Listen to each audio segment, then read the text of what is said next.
SRM Tamil பேராயத்தின் பிரம்மாண்ட பேச்சு போட்டி முதல் பரிசு 5 லட்சம். சொல் தமிழா சொல் 2025 பிரம்மாண்ட பேச்சு போட்டி கோவை மண்டலம் போட்டி நடைபெறும் நாள் 16/3/2025. இடம் PSG கலை மற்றும் அறிவியல் கல்லூரி கோவை. போட்டியில் பங்கேற்க QR கோடை ஸ்கேன் செய்து விண்ணப்பத்தை அனுப்புங்க. செங்கல்பட்டு மாவட்டம் மதுராந்தகத்தில் மழையினால் ஓட்டுநரின் கட்டுப்பாட்டை இழந்த அரசு பேருந்து சாலையின் நடுவே இருந்த தடுப்பு சுவரின் மீது மோதி விபத்துக்குள்ளானது.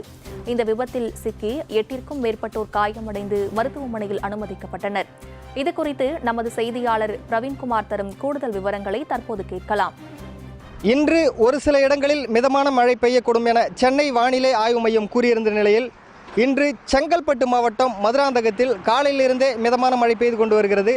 இதன் காரணமாக கடலூரிலிருந்து சென்னை கிளம்பாக்கம் நோக்கி சென்ற அரசு பேருந்து மற்றொரு அரசு பேருந்தை முந்தி செல்லும் போது அந்த காலையிலிருந்தே பெய்து வரும் மழையின் காரணமாக சாலை தெரியாததால் ஓட்டுநரின் கட்டுப்பாட்டை இழந்த அரசு பேருந்து சென்னை திருச்சி தேசிய நெடுஞ்சாலையின் நடுவே உள்ள தடுப்பு சுவரின் மேல் ஏறி விபத்துக்குள்ளானது.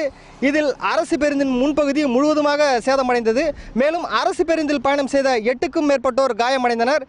தகவல் அறிந்து வந்த மதுராந்தகம் காவல்துறையினர் காயமடைந்தவர்களை மீட்டு 108 ஆம்புலன்ஸ் மூலம் மதுராந்தகம் அரசு மருத்துவமனைக்கு அனுப்பி வைத்தனர். மேலும் இந்த விபத்தின் காரணமாக சென்னை திருச்சி தேசிய நெடுஞ்சாலையில் சற்று நேரம் போக்குவரத்தானது பாதிப்பு ஏற்பட்டுள்ளது.